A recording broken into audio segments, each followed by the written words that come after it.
मेरा नाम नीलम है। मेरी उम्र 13 साल थी जब मेरे ऊपर बहुत अत्याचार हुए थे। मैं मरना नहीं चाहती थी, मगर उन लोगों ने मेरे साथ इतना सब कुछ कर दिया था कि मुझे लगता था कि मेरी मौत आ जाएगी तो शायद मैं मरकर सुकून पालूंगी, मगर ऐसा भी नहीं हो सकता था। कभी कभी इंसान ऐसी मुसीबत में फंस जाता है और ऐसी गलती की सज़ा काटता है जो उसने कभी की ही नहीं होती है। हमारा बहुत बड़ा परिवार था और मेरे पिता गांव के जमींदार थे। हमारे गांव में बदले में खुशी के बदले खुशी, गम के बदले गम और इज्जत के बदले इज्जत और मौत के बदले मौत का ही बदला लिया जाता था। आज मेरी जिंदगी का भी बहुत बड़ा फैसला होने जा रहा था। भगवान जाने थोड़ी देर के बाद सरपंच जी के घर से कौन सी खबर आनी थी। उस पर मैंने फटाफट आंगन में बिखरी हुई सारी गुड़ियां इकट्ठी की और उन्हें टोकरी में रखकर कमरे में जाकर बेड के नीचे रख दी थी। माँ तो बेड से उठकर ऐसे खड़ी हुई जैसे उनको करंट लग गया हो। उनकी आंखों में दूर तक एक खालीपन था और चेहरे पर परेशानी झलक रही थी।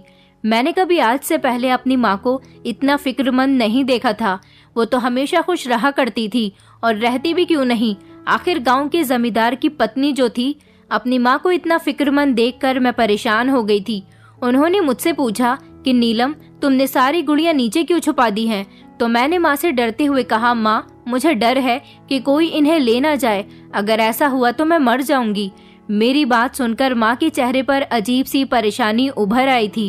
उनके होंठ कपकपाए और आंखों में आंसू चमकने लगे। शरीर भी ठंडा पड़ चुका था। फिर उन्होंने मेरी तरफ अपनी बाहें फैलाई तो मैं दौड़कर उनकी तरफ चली गई थी और उनके गले से लग गई। माँ कहने लगी कि भगवान तुम्हारी और तुम्हारी गुड़ियों की रक्षा करे। ये कहते हुए मेरी माँ रोने लगी थी। उनकी बात सुनकर मैं एकदम से उनके सीने से अलग हुई और उनके चेहरे पर बैठे हुए आंसू अपने छोटे छोटे हाथों से साफ करने लगी। मुझे चूड़ियाँ पहनना बहुत पसंद था। मैं अपने हर सूट के मैचिंग के चूड़ियाँ जिद करके माँ से ज़रूर मंगवाया करती थी, तो वो मुझे हमेशा मुस्कुराकर कहती थी कि अभी बड़ी तो हो जाओ फिर चूड़ियाँ पहन लेना। मगर मुझे तो चूड़ियाँ बहुत पसंद थी। मैं अपनी खनकती हुई चूड़ियों के साथ अपने हाथों से माँ के आंसू पोंछ रही थी तो माँ मेरे हाथ देखकर चूमने लगी। मुझे तैयार होने का भी बड़ा ही शौक था। मैं हमेशा अपने माँ के मेकअप का सामान इस्तेमाल करती रहती थी। माँ कहती थी कि तुम्हें बहुत शौक है जल्दी ही बड़े होने का। जब तुम बड़ी हो जाओगी तो ये सब कुछ कर लेना, मगर अभी नहीं। बच्चे तो मासूम होते हैं, बच्चों को ज्यादा फैशन नहीं करना चाहिए। मगर मैं फिर भी अपनी माँ की बात को सुनकर एक कान से दूसरे कान को निकाल दिया करती थी। मैं अपनी माँ के मेकअप का सामान खराब कर दिया करती थी तो माँ मुझे उस पर भी डांटती थी कि बेटी अभी तुम बच्ची हो और अभी तुम्हारा मेकअप करना ठीक नहीं है। तुम्हें तो भगवान ने खुद इतना खूबसूरत बनाया है कि तुम्हें मेकअप की ज़रूरत ही नहीं है। जब बड़ी हो जाओगी तो मैं तुम्हें खुद मेकअप दिलवा कर लाऊंगी। लेकिन जब वो देखती कि मैं फिर भी उनका मेकअप इस्तेमाल किए बिना बाज नहीं आती तो वो मुझे थोड़ा सा मेकअप का सामान लाकर दे दिया करती थी। लेकिन इस समय तो मुझे कुछ भी अच्छा नहीं लग रहा था, क्योंकि मैं बहुत छोटी थी। ढंग से अपने घर की दीवारों से टपकती हुई परेशानी को ठीक तरह से समझ तो नहीं पा रही थी, लेकिन मुझे इतना पता था कि कुछ गड़बड़ ज़रूर है। तभी तो मेरी हमेशा मुस्कुराने वाली माँ का चेहरा आज बहुत उदास हो रहा है। कल रात से हमारे घर में खाने का कुछ भी नहीं बना था। पिताजी ने नौकरों को भी छुट्टी पर भेज दिया था। मेरे पिताजी और मेरे बड़े भैया रात से ही घर नहीं आए थे। रात को बस मैंने माँ को भी जागते हुए और पूरे घर में इधर उधर टहलते हुए देखा था। वो कल रात से इसी जगह पर बैठी हुई थी और जब थक जाती थी तो इधर उधर टहल लेती थी। उनकी नजरें बार बार घर के दरवाजे पर टिकी हुई थी। दरवाजा अगर हवा से भी हिलता तो मेरी माँ के चेहरे पर पसीना झलकने लगता था। तभी अचानक वो मुझे फौरन आवाज देती और मैं दौड़कर उनके पास आ जाती तो वो मुझसे कहती कि मेरी बेटी, मेरी आंखों से दूर मत होना, बस यही कमरे में ही बैठी रहो। न जाने क्यों अपनी माँ की बातें सुनकर मुझे बड़ा अजीब सा लग रहा था। मैं कौन सा बाहर खेलने के लिए जा रही थी। आंगन में अपनी गुड़ियों और खिलौनों के साथ ही तो खेल रही थी, तो माँ बेबसी से मेरी तरफ देखती चली जाती। मैं सुबह होते ही आंगन में अपनी गुड़ियों और खिलौनों को लेकर गई, लेकिन फिर जब मैंने देखा कि माँ बार बार मेरी वजह से परेशान हो रही है तो ऐसे में मैं अपनी गुड़िया समेटकर कमरे में ही आ गई थी। मैंने कल रात से कुछ भी नहीं खाया था, इसलिए मुझे भूख भी सताने लगी। घर में परेशानी ही इतनी बनी हुई थी तो मैंने धीरे से अपनी माँ से कहा कि माँ, मुझे भूख लगी है। लेकिन माँ ने मेरी बात को सुनकर भी अनसुना कर दिया था। न जाने वो हवाओं में क्या ढूंढ रही थी कि मुझे उनका कंधा हिलाकर दोबारा से कहना पड़ा। अचानक उनकी नजरें मेरे चेहरे पर टिक सी गईं। न जाने क्यों मुझे अपनी माँ से डर महसूस होने लगा, तो मैंने उनसे डरते डरते कहा, माँ मुझे ऐसी क्यों देख रही हो? मगर वो तो कुछ बोली ही नहीं। इतनी ही देर में घर का दरवाजा खुला। मैं और माँ कमरे के दरवाजे से बाहर की तरफ देखने लगे तो हमें पड़ोस में ही रहने वाली वंदिता मासी नजर आई, जो काली चादर ओढ़कर हमारे घर पर आई थी और भागते हुए घर के अंदर आ रही थी। माँ ने अपने सीने पर हाथ रखा और दहल कर कहने लगी कि हे भगवान, सब कुछ ठीक कर देना। मैं बहुत कमजोर हूँ, मैं कोई ऐसी वैसी खबर नहीं सुनना चाहती। माँ तेजी से बिस्तर से उठकर खड़ी हो गई तो वंदिता मासी हमें आवाज देते हुए कहने लगी, अरे मीनाक्षी कहाँ पर है? तो मेरी माँ धीरे धीरे कदमों से घसीटते हुए दरवाजे की तरफ गई तो सामने ही वंदिता मासी को कमरे की तरफ आते हुए देखकर वो रुक गई। वंदिता मासी की सांसें तेज तेज चल रही थी। वो अंदर कमरे में आई तो माँ एक तरफ हट गई। माँ ने जल्दी से कमरे के दरवाजे को बंद कर दिया और दरवाजे के पास ही धड़ाम से बैठ गई। उन्हें देखकर ऐसा लगता था जैसे उनके पैरों में जान नहीं रही हो। मैं परेशानी से अपनी माँ और वंदिता मासी को देखने लगी। वंदिता मासी की भी हालत बहुत खराब हो रही थी। वो मेरी माँ के बराबर में ही जमीन पर बैठकर रोने लगी और दोनों हाथ सर पर रखकर बैठ गई। मेरी माँ वंदिता मासी से कुछ पूछती, लेकिन गुमसुम होकर बस खामोशी से दीवार को देखती जा रही थी। न जाने क्यों मुझे अपनी माँ की दिमागी हालत पर अब शक होने लगा, पर सच कहूँ तो मुझे मेरी माँ एक ऐसी जिंदा लाश लग रही थी जिसे अच्छे से अपने मरने का आइडिया हो गया हो। कमरे के अंदर हम 3 लोग ही मौजूद थे, लेकिन एक अजीब सी खामोशी कमरे में छाई हुई थी जिसमें मेरा दम घुटने लगा। इतनी ही देर में माँ ने वंदिता मासी से कुछ पूछा, मगर वंदिता मासी से रोने की हालत में कुछ भी बताया नहीं जा रहा था। बस वो टिकटिकी बांधे आंसू भरी नजरों से मुझे देखे जा रही थी। फिर मुझे बाजू से पकड़कर वो मुझे अपने सीने से लगाकर रोने लगी और मेरी माँ की तरफ देखकर कहने लगी, अपनी बेटी को बचा ले, अगर बचा सकती है तो। ये भी मेरी चंदा की तरह इस दुश्मनी का शिकार बन जाएगी, और तू जानती है ना कि एक बार बेटी दुश्मनी का शिकार बन जाए तो फिर कभी हकीकत में वापस लौटकर नहीं आ पाती। और तेरी तो इकलौती बेटी है, तू इसे लेकर भाग जा। तो माँ जैसे ही अपने होश में आ गई थी, वो फौरन ही वंदिता मासी के करीब आकर बैठी और फटी फटी आंखों से उनको देखने लगी और उनसे कहने लगी कि क्या कह रहे हैं वो लोग? तो क्या अब बदला लेने के लिए मेरी बेटी को वहां भेजा जाएगा? वंदिता मासी ने अपने गाल पीटते हुए सर हिलाया तो माँ अपने सीने पर हाथ रखकर अजीब अंदाज में कहने लगी कि नहीं नहीं, ये नहीं हो सकता। मेरी बेटी की उम्र तो देखो, अभी सिर्फ 13 साल की है। मैं अपनी बेटी को उन दरिंदों के हवाले नहीं कर सकती। आखिर ये दुश्मनी कब तक चलेगी और इस दुश्मनी की वजह से कब तक ऐसे लोगों की जिंदगी बर्बाद होती रहेगी? मेरी बेटी मासूम है, कम उम्र की है और इसमें उसकी कोई गलती नहीं है जो वो इन लोगों के बदले का शिकार बनेगी। मैं ऐसा नहीं होने दूंगी। मैं अपनी मासूम बेटी को बलि चढ़ने नहीं दूंगी। मेरी बेटी मुझे बहुत प्यारी है। किसी की अगर बलि चढ़ानी भी है तो भी मासूम जानवर को नहीं लिया जाता, लेकिन ये तो फिर भी एक इंसान है। मैं कभी अपनी बेटी पर ये अत्याचार नहीं होने दूंगी। मैंने इस गांव में काफी बेगुनाह लोगों की जान जाते हुए देखा है। यहाँ लोग दुश्मनी में इतने अंधे हो चुके हैं कि किसी को इतना भी डर नहीं है कि वो अपनी दुश्मनी के चक्कर में कितने लोगों की जान ले चुके हैं और कितनों के साथ ना जाने गलत करके उनकी जिंदगी बर्बाद कर चुके हैं। वंदिता मासी कहने लगी कि वो लोग अभी आते ही होंगे, इसलिए तू इसे लेकर कहीं दूर भाग जा। अभी तेरे पास मौका है। अगर तेरा पति आ गया तो बहुत बड़ी मुसीबत आ जाएगी। वो तुझे कभी भी यहाँ से जाने नहीं देगा और तू सारी जिंदगी अपनी बेटी की शक्ल के लिए तरसती रहेगी।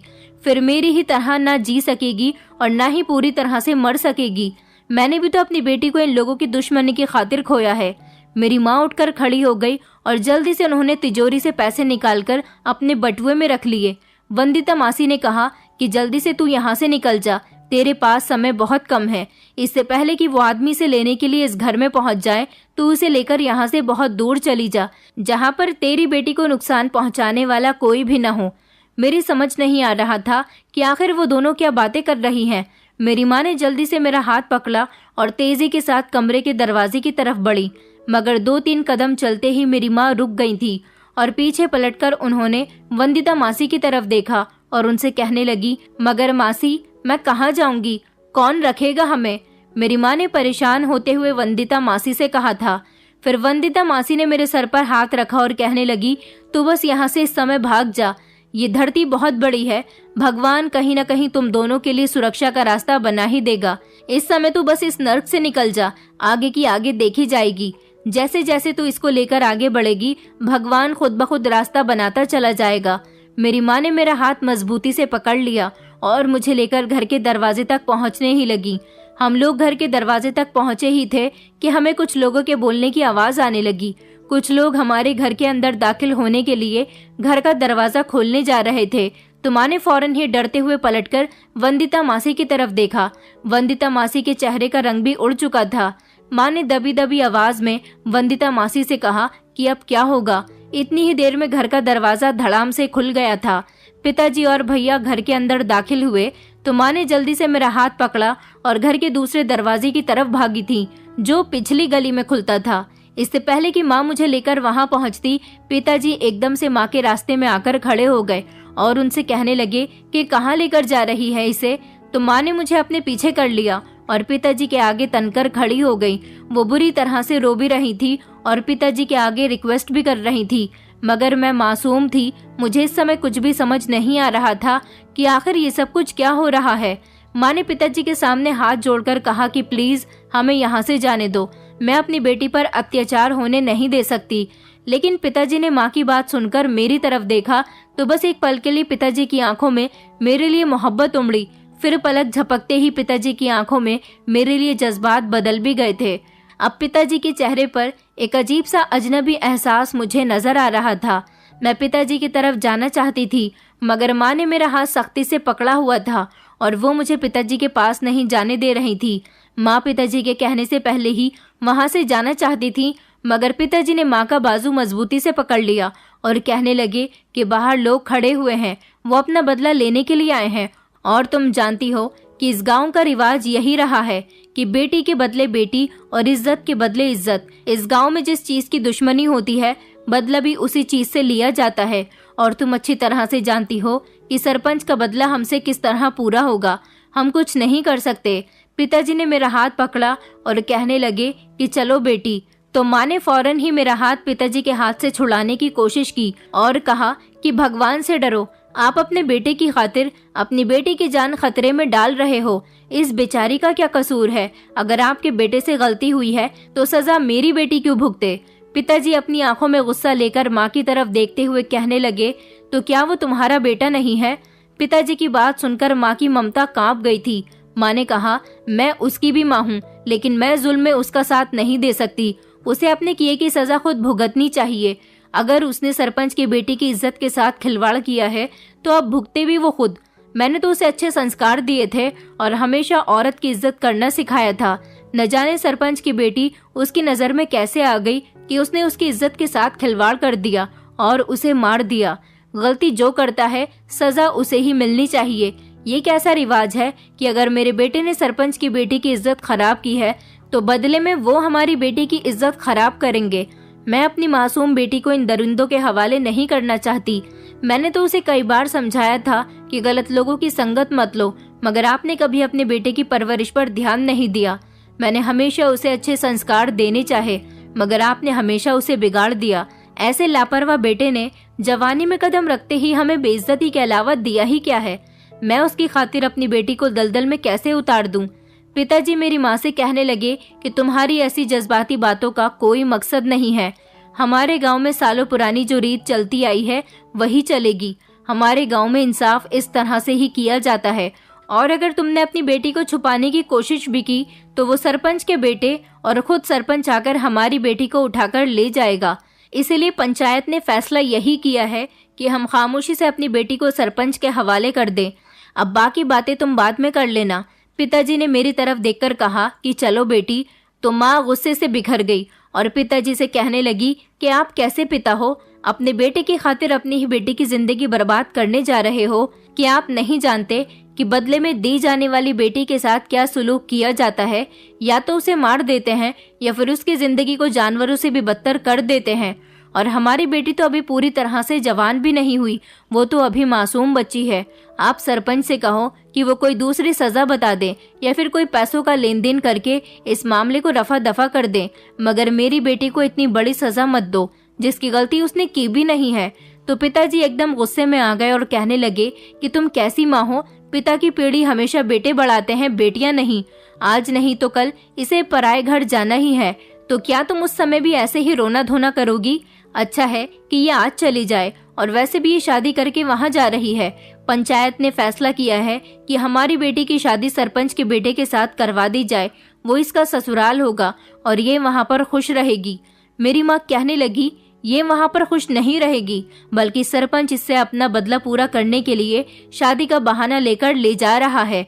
आपके गांव में तो वैसे भी हर चीज का बदला चलता है, तो फिर मेरी बेटी वहाँ पर खुश कैसे रह सकती है? ये कहाँ का इंसाफ है? बेटे की गलती पर बेटी को कचहरी में खड़ा कर दिया जाए। हमारे बेटे ने अगर उनकी बेटी को मार दिया है तो इसके बदले में हम अपनी बेटी को क्यों उनके हवाले करें? तो पिताजी ने धीरे से कहा कि पागल हो गई हो क्या? पंचायत फैसला कर चुकी है और वैसे भी हमारी बेटी अपने ससुराल जा रही है, तुम क्यों फिक्र कर रही हो? माँ कहने लगी, 13 साल की बच्ची की शादी नहीं होती, ये तो अभी बालिग भी नहीं है, आप उनसे कह दो कोई और सजा दे दें, मगर मेरी बेटी के साथ ये अत्याचार ना करें। पिताजी कहने लगे, लड़कियों के जवान होते देर नहीं लगती, बाकी अगर हम उनकी ये बात नहीं मानेंगे तो फिर वो हमारे बेटे की जान ले लेंगे, और तुम जानती हो कि मेरा बेटा मेरी जायदाद का वारिस है, मैं उसे खुद से अलग नहीं कर सकता। वो धोखे से भी उन लोगों के हाथ लग गया तो वो मौके पर ही उसे गोली से मार देंगे। एक जिंदा बेटे की खातिर तुम मरे हुए बेटे का चेहरा देख सकोगी? इतना हौसला है क्या तुम में? और वो बेटी के बदले बेटी ही तो मांग रहे हैं। भगवान का शुक्रिया किया करो कि वो लोग हमारी बेटी की अपने बेटे के साथ शादी करवाने पर तैयार हुए हैं, वरना चाहते तो इसको यहाँ से उठाकर भी ले जा सकते थे और इसके साथ भी वैसा ही करते जैसा हमारे बेटे ने उनकी बेटी के साथ किया। फिलहाल तुम नहीं समझोगी इन बातों को। औरतों की अकल तो वैसे भी कम होती है। फैसला हो चुका है और मैं जुबान दे चुका हूँ। बाहर लड़के वाले बैठे हुए हैं, इसको अच्छे से तैयार करो, दुल्हन बनाओ, इसकी शादी की जाएगी और इसको विदा करने की तैयारी करो। और अब मैं तुम्हारे मुंह से कोई बहस न सुनूं, क्योंकि बहस करना बेकार सी बात है। बहस करने से कोई भी हल नहीं निकल सकता, वरना याद रखना कि मैं तुम्हें जमीन में गाड़ दूंगा। मैं यहाँ तुम्हारी बकबक सुनने के लिए नहीं आया हूँ, थक चुका हूँ। मैं कभी बेटे के बारे में लोगों से बातें सुन सुनकर, तो कभी दुश्मनों से अपने बेटे को बचा बचा कर, लेकिन घर आओ तो तुम्हारे मुकदमे खत्म ही नहीं होते। तुम आखिर चाहती क्या हो? मैं खुद को जान से मार लूं या फिर अपने बेटे को दुश्मनों के हवाले कर दूं? तब शायद तुम्हें सुकून आ जाएगा। भगवान का धन्यवाद किया करो कि उन्होंने बदले में हमारी बेटी की जान नहीं ले ली, सिर्फ शादी करने के लिए कहा है, वरना तो अब तक तुम्हारी बेटी इस घर में दिखाई भी नहीं देती। भगवान के पास न जाने कब की पहुंच चुकी होती। ये कहकर पिताजी ने माँ के ऊपर एक गुस्से भरी नजर डाली और लंबे लंबे कदम से चलते हुए वहां से चले गए। मैं माँ से लिपट गई, जबकि वंदिता माँ और मेरी माँ शॉक्ड होकर वहां पर खड़ी की खड़ी रह गई। मैं एक ऐसे गांव से ताल्लुक रखती हूँ जहाँ पर लोगों की जान लेना एक आम सी बात है और वहाँ पर फैसले भी इसी तरह से किए जाते हैं। मेरे भागने के सारे रास्ते बंद हो चुके थे। माँ ने आखिरी दम तक मेरे लिए पिताजी से लड़ाई लड़ी, मगर वो हमारे गांव के बनाए गए इस कानून के आगे हार चुकी थी।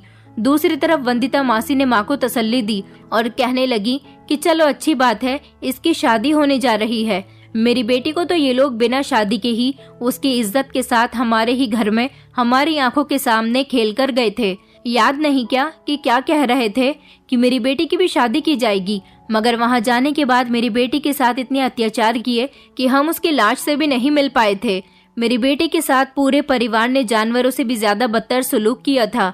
अच्छा हुआ वो ज्यादा दिन जिंदा नहीं रही और मर गई। शायद उस बेचारी के मरने से उसके इन लोगों से जान छूट गई। अगर जिंदा रहती तो उसे पल पल ये लोग जीते जी मारते रहते। ये कहकर वंदिता मासी फूट फूट कर रोने लगी, जबकि मुझे तो कुछ भी नहीं पता था, ना अत्याचार के बारे में और ना ही इज्जत के बदले इज्जत कैसे ली जाती है उसके बारे में। मैं तो सिर्फ इतना जानती थी कि मुझे अपनी माँ से जुदा करके किसी दूसरी जगह पर भेजा जा रहा है और ये बात मेरे लिए बर्दाश्त करने काबिल नहीं थी। मैं जब रोने लगी तो वंदिता मासी ने मुझे संभाला और मेरी माँ चौंक कर मेरी तरफ देखने लगी। मेरी माँ ने जल्दी से मुझे अपने गले से लगा लिया और मुझे प्यार करने लगी। मेरा माथा चूमने लगी, मेरे हाथ अपने हाथों में लेने लगी और मुझे समझाते हुए कहने लगी कि तुम मेरी बहादुर बेटी हो। मैं जानती हूँ तुम इतनी जल्दी हिम्मत नहीं हारोगी और फिर तुम मुझसे दूर थोड़ी जा रही हो। मैं वहाँ पर तुमसे मिलने के लिए आती रहूंगी। मैंने आंखें मलते हुए अपनी माँ की तरफ देखा और फिर चीख कर कहने लगी, माँ, मैं आपके बिना कहीं नहीं जाऊंगी और अगर पिताजी मुझे आपसे अलग कर रहे हैं तो मुझे आपसे अलग नहीं रहना। आप जानती हो ना कि मैं आपके बिना नहीं रह सकती। आपको तो पता है कि मुझे आपके बिना रात को नींद नहीं आती। पिताजी से कहो ना कि मुझे उन लोगों के साथ नहीं जाना।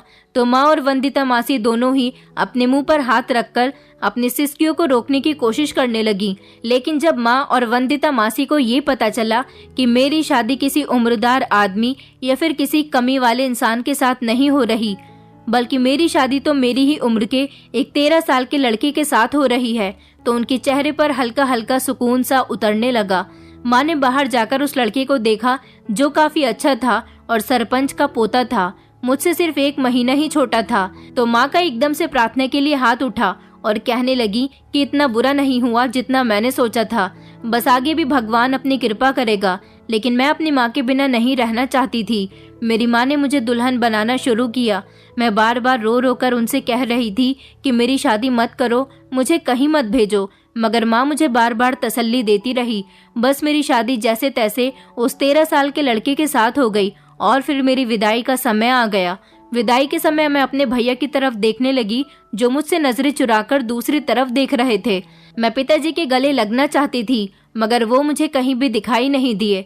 तो मैं माँ और वंदिता मासी से गले लगकर उनका आशीर्वाद लेकर गाड़ी में आकर बैठ गई थी।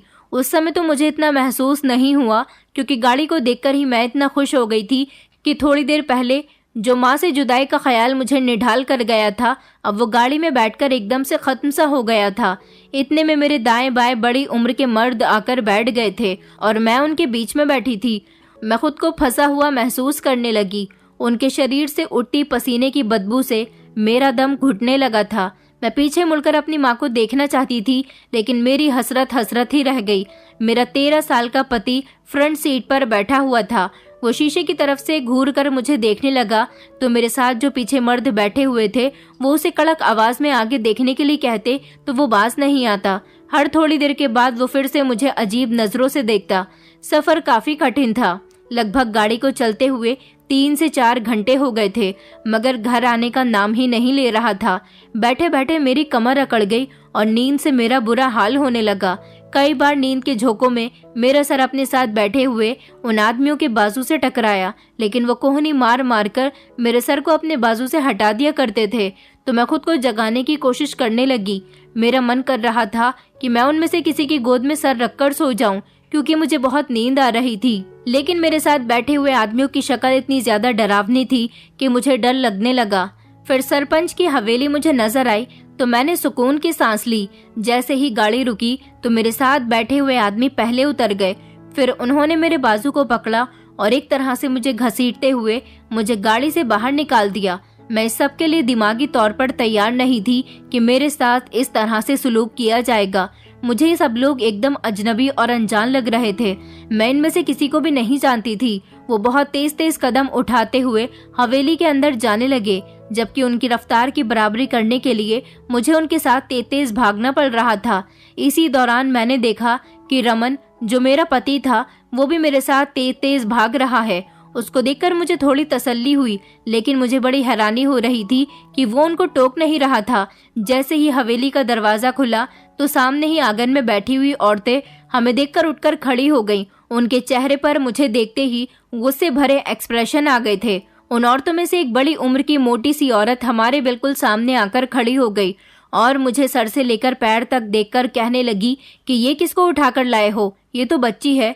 तो मेरा बाजू जिस मर्द ने पकड़ा हुआ था वो मूंछों पर हाथ रखकर कहने लगा, आज बच्ची है तो कल लड़की भी बन जाएगी। वो डरावनेपन से अपनी मूंछों को मरोड़ते हुए हंसा तो वो बड़ी उम्र की औरत उसे घूरते हुए कहने लगी, दुश्मन की बेटी को घर लाने की भला क्या जरूरत थी। अचानक उसके मुंह से ये बात सुनकर मेरे रोंगटे खड़े हो गए। तो वो ही मर्द जोर जोर से हंसते हुए कहने लगा, बस कर दी ना औरतों वाली बात। औरतें इसी तरह की बेवकूफ़ी भरी बातें करती हैं। हमारी बेटी की इज्जत भी तो उस जमींदार के बेटे ने तार तार कर दी थी, जबकि हमारी बेटी की शादी होने वाली थी। हम उसकी मासूम बेटी को यहाँ लेकर आए हैं। इसका मतलब है कि वो हर रोज मरेगा। इससे भारी उसके पूरे परिवार के लिए भला कौन सी सजा हो सकती है। ये कहकर वो मुझे बाजू से दबोचता हुआ कमरे में लेकर आया और बेड की तरफ धक्का देकर बाहर निकल गया। मैं बेड पर जोर से गिरी थी, लेकिन भगवान की कृपा से बेड पर मोटे गद्दे होने के कारण मुझे कहीं भी चोट नहीं लगी थी, मगर जोरदार चक्कर आ गए थे। ये एक बड़ा सा कमरा था जिसमें बेड के अलावा और कोई भी सामान मौजूद नहीं था। मैं हैरान थी कि ये कमरा बड़ा अजीब सा है। ऐसा भी हो सकता है कि ये कोई स्टोर रूम हो और यहाँ पर सिर्फ ये बेड डाल दिया गया हो। मुझे बहुत तेज भूख लग रही थी। काफी देर गुजर गई थी, ना तो मेरे लिए पानी आया था और ना ही कुछ खाने के लिए आया था। मैं झिझकते हुए बेड से उतरकर दरवाजे के करीब गई तो मैंने देखा कि दरवाजा तो बाहर से बंद है। मैं दरवाजा जोर जोर से हिला रही थी, मगर दरवाजा खुल ही नहीं रहा था। मैं बड़ी हैरान हुई थी कि मुझे इस तरह से कमरे का दरवाजा बंद करके कमरे के अंदर कैद क्यों रखा गया है। मेरा छोटा सा दिमाग सिर्फ सवाल सोचे जा रहा था, लेकिन उनके जवाब मेरी समझ में नहीं आ रहे थे। इस दौरान मुझे रमन का ख्याल आया कि वो तो मेरा पति है। पति क्या होता है? अब एक नया सवाल मेरे दिमाग में खड़ा हो गया था। वो कहाँ है और अंदर क्यों नहीं आया?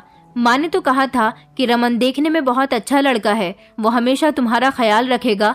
तो फिर वो कहाँ था और अभी तक मेरे लिए कुछ खाने के लिए लेकर क्यों नहीं आया था? मैंने मन ही मन सोचा कि माँ, तुम तो बहुत झूठी हो। देखो तो सही, तुम्हारी बेटी कब से भूखी है और यहाँ किसी को मेरी परवाह ही नहीं है।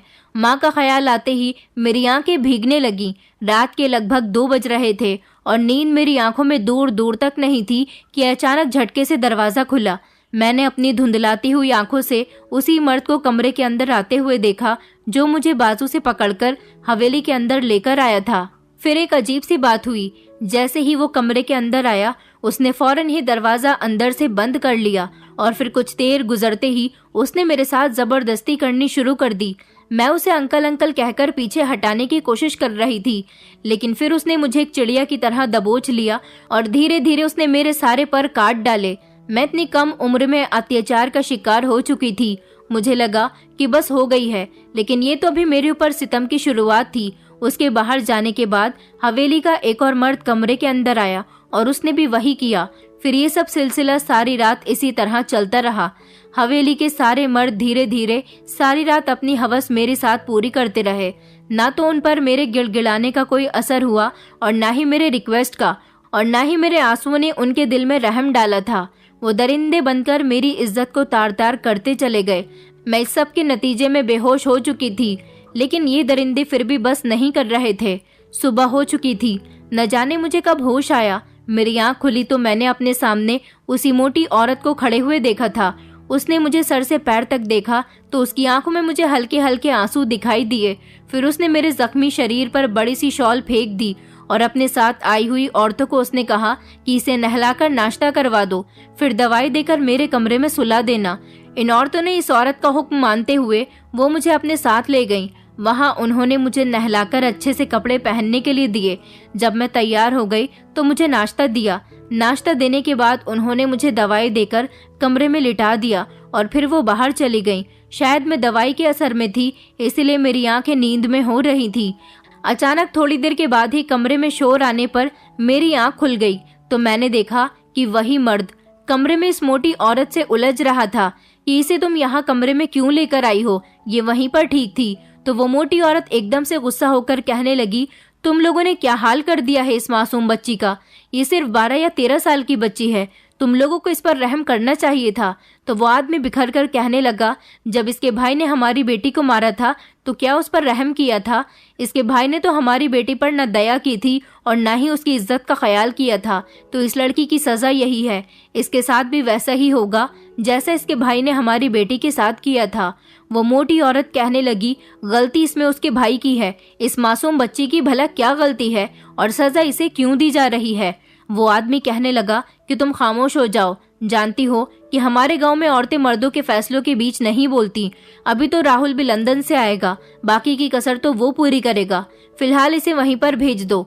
वो मोटी औरत एकदम से कहने लगी, इसकी हालत अभी ठीक नहीं है, ये बेचारी मर जाएगी। तो वो मुझे घूरते हुए कमरे से चला गया था और मैं दिल ही दिल में धन्यवाद करती हुई नजरों से इस औरत को देखने लगी थी।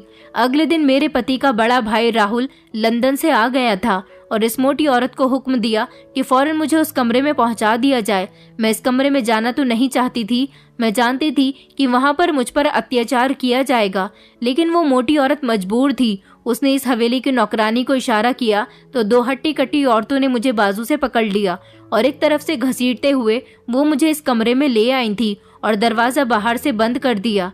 मैं जानती थी कि अभी थोड़ी देर के बाद ही मेरे साथ कैसा दरिंदगी भरा सलूक किया जाएगा।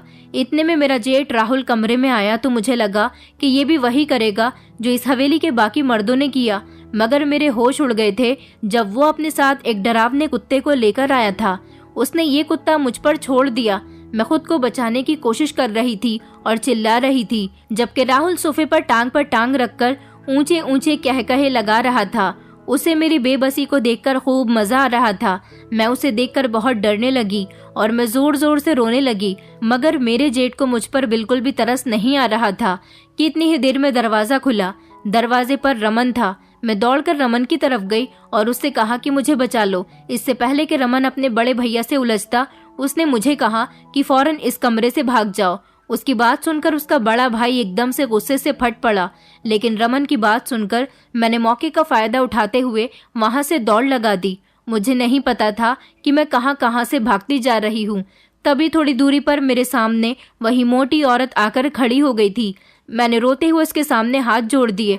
उसने मेरे फटे हुए कपड़े और मेरी खराब हालत को देखा और दूर से कुत्तों के भौंकने की आवाज और रमन और उसके बड़े भैया के लड़ने की आवाज सुनी और फिर उसने मेरा बाजू पकड़ा और तेजी से मुझे एक कमरे की तरफ लाई। वो जल्दी से मुझे इस कमरे में बंद करके चली गई थी।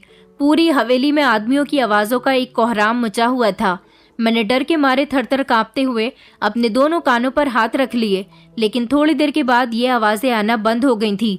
न जाने ये रात का कौन सा समय था कि अचानक धीरे से दरवाजा खुला तो मैंने देखा कि वही मोटी औरत अपने हाथ में टॉर्च की रोशनी के साथ अंदर आई। उसने धीरे से दरवाजा बंद किया और फिर चुपके से मुझसे कहा कि मैंने तुम्हारा यहाँ से निकलने का बंदोबस्त कर दिया है। मेरी एक खास नौकरानी तुम्हें यहाँ से ले जाएगी। और फिर उसने कमरे का दरवाजा खोला और मुझे इससे बाहर निकाल दिया। सामने ही एक नौकरानी सर से लेकर पैर तक काली चादर लपेटे हुए खड़ी हुई थी। मैं जैसे ही उसके करीब पहुंची तो उसने मेरा हाथ पकड़ा और मुझे वहां से ले जाने लगी।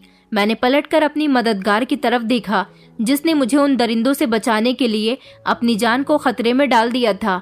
आज भी मेरे दिल में उस औरत के लिए प्रार्थना निकलती है। उसकी नौकरानी मुझे शहर में ले आई और एक बड़े बंगले में उसने मुझे लाकर छोड़ दिया था। इस बड़े बंगले में उसने मुझे नौकरानी की नौकरी दिलवा दी थी और मुझे इस बंगले की मालकिन के हवाले कर दिया था। सुना था कि इस औरत के पास कोई औलाद नहीं थी, तो उन्होंने मुझे अपनी बेटी की तरह पाला। मैंने उनकी सेवा की और उनके घर के सारे काम किए और उनकी बेटी भी बनकर दिखाया। कई साल हो चुके थे, लेकिन मैं अपनी माँ से नहीं मिली थी, क्योंकि वो मेरी विदाई के बाद ही हार्ट अटैक से मर गई थी और भैया पिताजी से मिलने का मेरा मन नहीं करता था।